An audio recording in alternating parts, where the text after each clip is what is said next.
Très bien, les amis, ici Harris Sultan.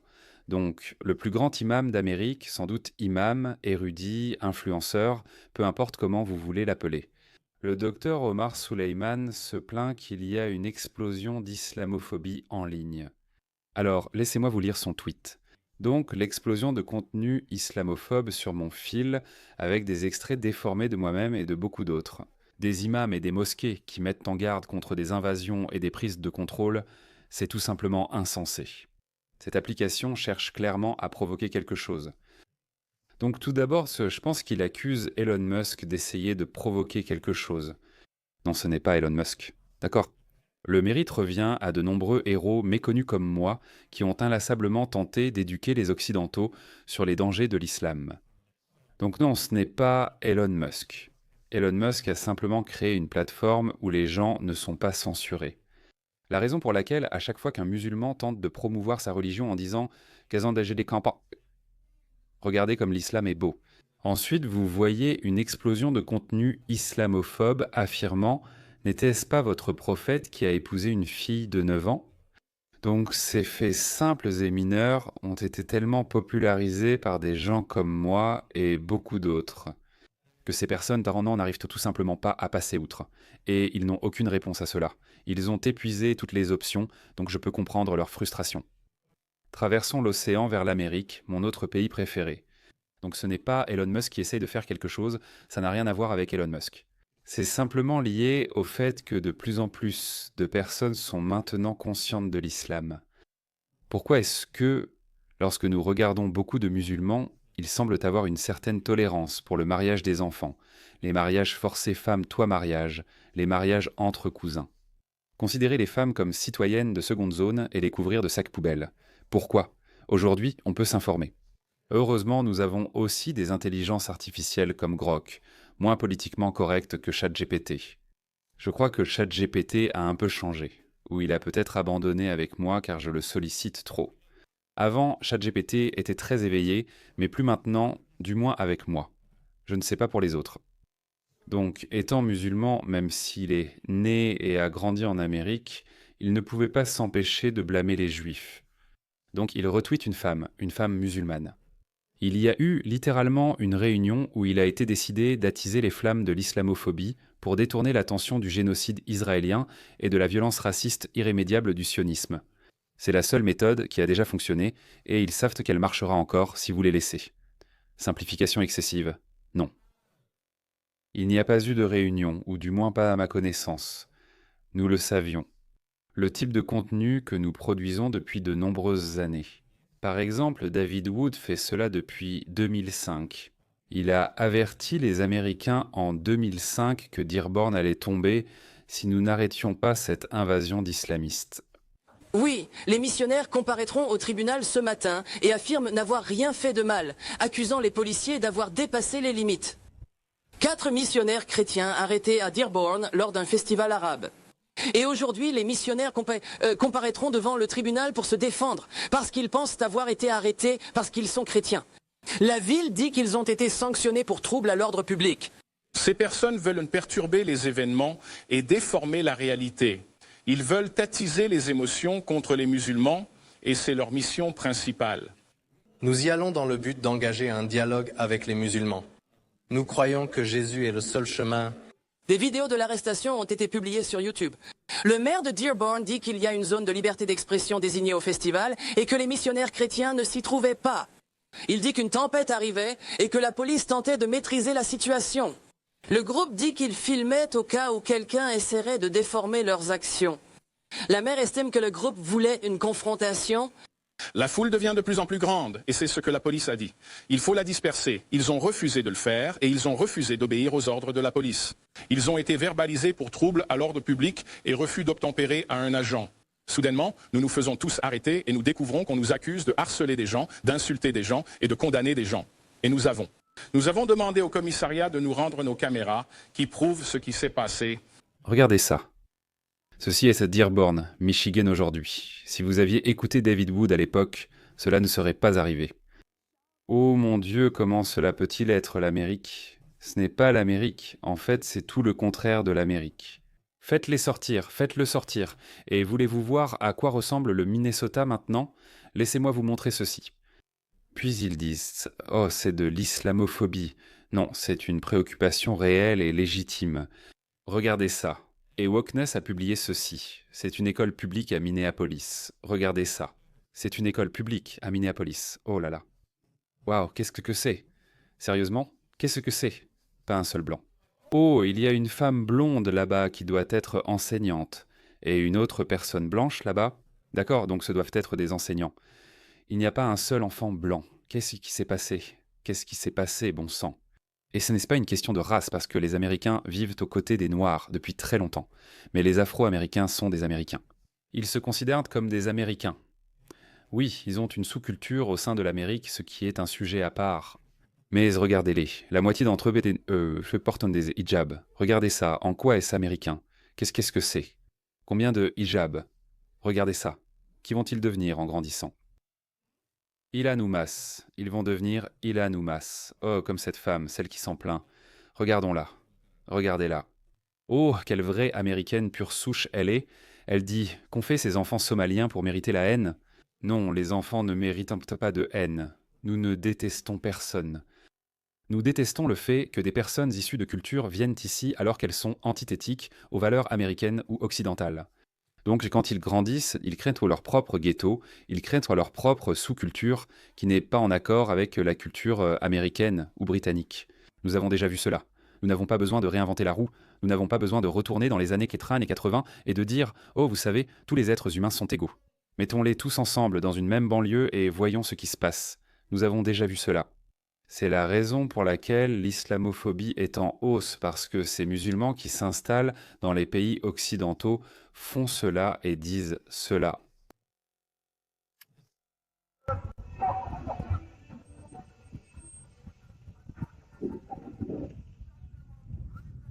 Cela s'est passé il y a 2 ans en Angleterre, peut-être à Manchester.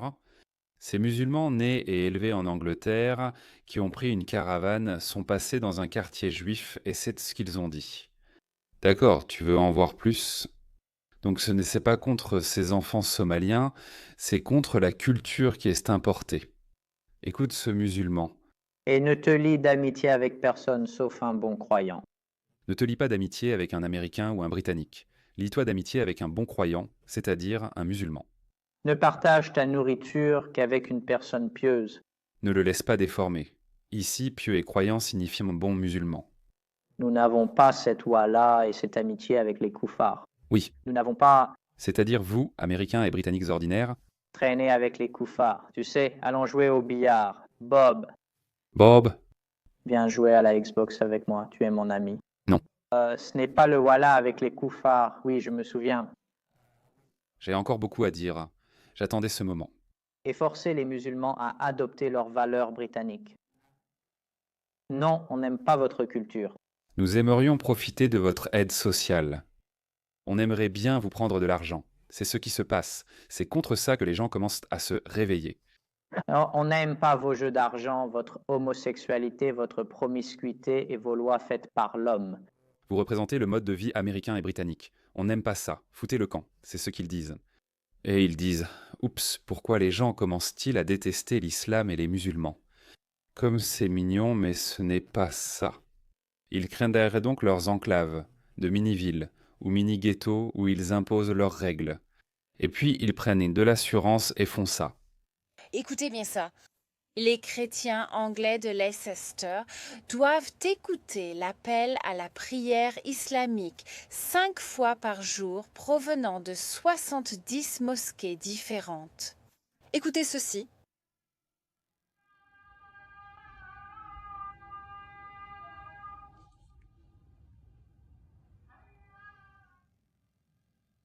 C'est ce qui se passe, d'accord? Et puis, bien sûr, comment pouvons-nous oublier ça?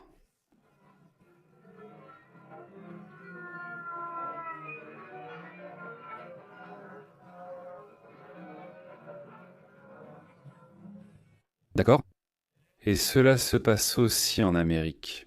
Dearborn, parmi tous les endroits. Je ne sais pas quelle langue c'est et je ne sais pas pourquoi c'est dans cette langue, mais c'est Dearborn, Michigan. C'est Dearborn, Michigan. Oh, ils se préparent. Regardez ça, ils se préparent. Regardez-les. Au Royaume-Uni, il y a tellement de mosquées. Ils sont en train de dire, je ne sais pas si je peux trouver cette vidéo. Regardez ça. Regardez ce que ce musulman dit à ses frères musulmans. Vous devez gagner de l'argent halal et vous devez être à la salle de sport, faire du art martiaux mixte, de la boxe, soulever des poids, vous renforcer. Si on vous provoque, rappelez-vous que les musulmans ne sont pas pacifistes. Si quelqu'un vous provoque, cassez-lui les dents. Vous lui cassez les dents. Ce n'est pas pour votre propre défense personnelle. Non, non. En tant que musulman, si quelqu'un vous provoque, pas d'autres musulmans, mais par exemple des Américains ou Britanniques, des personnes ordinaires. Si quelqu'un vous provoque en disant « Je trouve anormal que ton prophète ait épousé une enfant de 9 ans », nous refusons cela, et je ne pense pas que les femmes doivent être couvertes comme des sacs poubelles. Bam, casse-lui les dents, c'est ce qu'ils disent. Oh, pourquoi nous détestent-ils autant? Stupide, c'est à ce point que tu es stupide? Le Royaume-Uni est en première ligne dans la lutte pour restaurer la civilisation occidentale. C'est l'État de première ligne, le premier à tomber ou à gagner. D'accord, mais l'Amérique est un pays tellement immense, c'est le muscle de la civilisation occidentale. Et le nombre de personnes qui veulent qu'on la démanteler. Il y a différentes variantes. Évidemment, il y a les communistes, il y a ces woke, et puis, bien sûr, il y a les islamistes. Mais le nombre d'islamistes est très faible, 2%.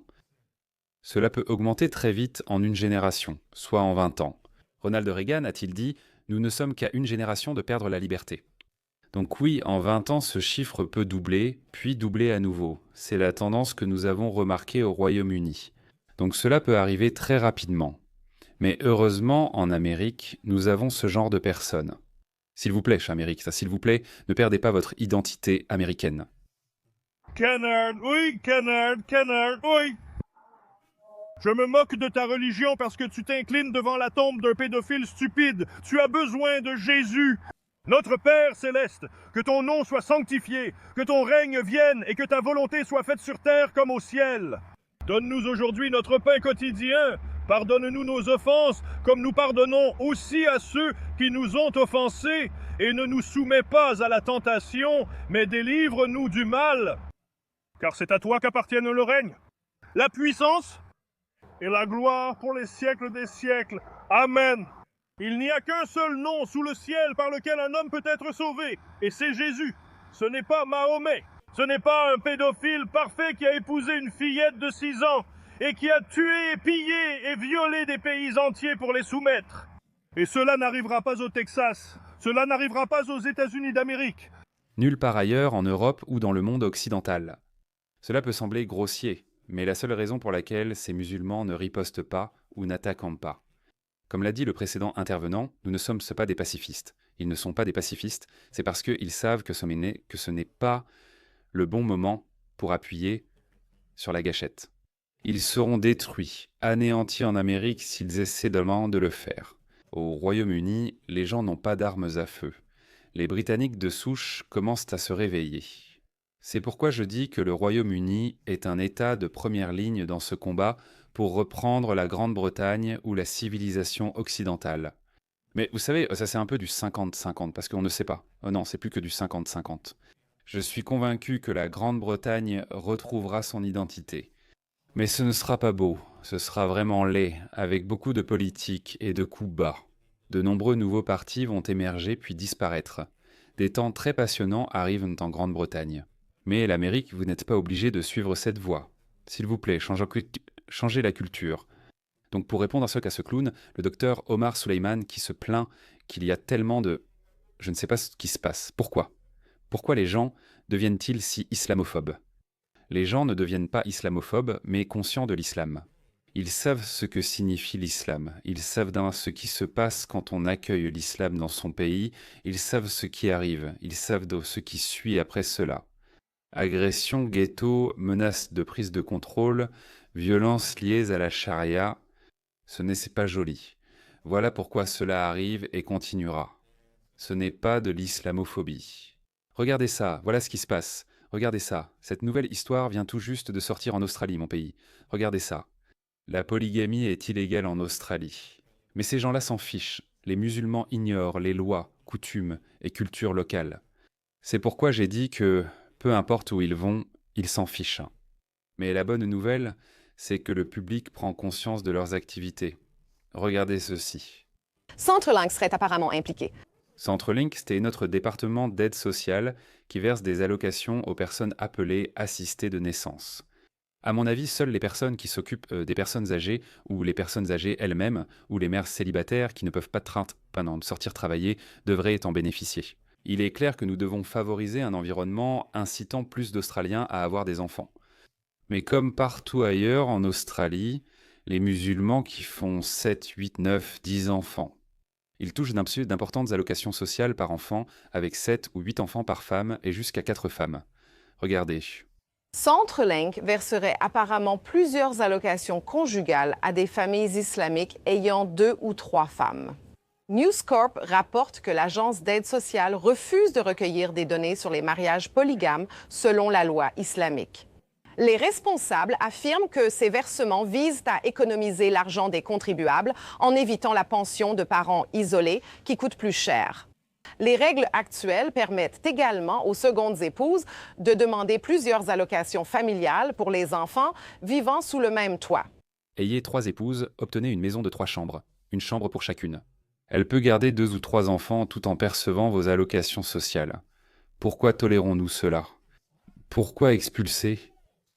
Ce n'est pas conforme aux valeurs occidentales, et encore une fois, ces personnes vont grandir en détestant l'Australie. Vous croyez qu'ils deviendront des citoyens australiens exemplaires? Pourquoi? Nous ne sommes pas si désespérés pour de la main-d'œuvre. Vous n'avez pas besoin de ces personnes. D'ici quelques années, les robots vont de toute façon prendre tous les emplois. Alors, quand le public va l'apprendre, ils deviennent conscients de l'islam, pas islamophobes. On a besoin de plus de ça, les gars. Écoutez, nos gouvernements nous ont laissé tomber. Nos gouvernements ont fermé les yeux pour une raison étrange. Parce qu'on veut de la main-d'œuvre bon marché, on manque de compétences. Qui va être l'infirmière? Qui vous livrera votre nourriture? Non, vraiment. Ils ont importé de la main-d'œuvre bon marché, rendant presque impossible la concurrence pour les locaux. Parce qu'un Australien ne peut pas travailler pour 10 $ de l'heure car il est déjà habitué à un certain mode de vie. Ce mode de vie nécessite un salaire minimum. Non, vous faites venir des gens du tiers-monde prêts à travailler pour 5 ou 7 $ de l'heure. Ils n'ont pas à suivre le mode de vie australien, ils peuvent vivre à 10 dans une maison. Ils éliminent la main-d'œuvre locale puis disent « Oh, les Blancs ne veulent pas ces métiers ». Donc oui, écoutez, nos politiciens nous ont laissé tomber, mais le public, vous avez le pouvoir. Vous voyez ça. Les partis politiques traditionnels sont menacés partout, y compris bientôt en Australie. Nos principaux partis australiens, c'était ainsi. Le Parti libéral australien et le Parti travailliste australien sont en train de disparaître. Ils ne sont pas encore éteints. Ce sont les seuls qui n'ont pas encore été confrontés à une troisième force, comme la Grande-Bretagne l'a été sous la forme de la Réforme. Le Parti Une Nation de Pauline Hanson progresse fortement dans les sondages en Australie. Et finalement, avec un peu de chance, cela va devenir un très grand parti. Donc cela va arriver. Pas d'islam, restez loin de l'islam.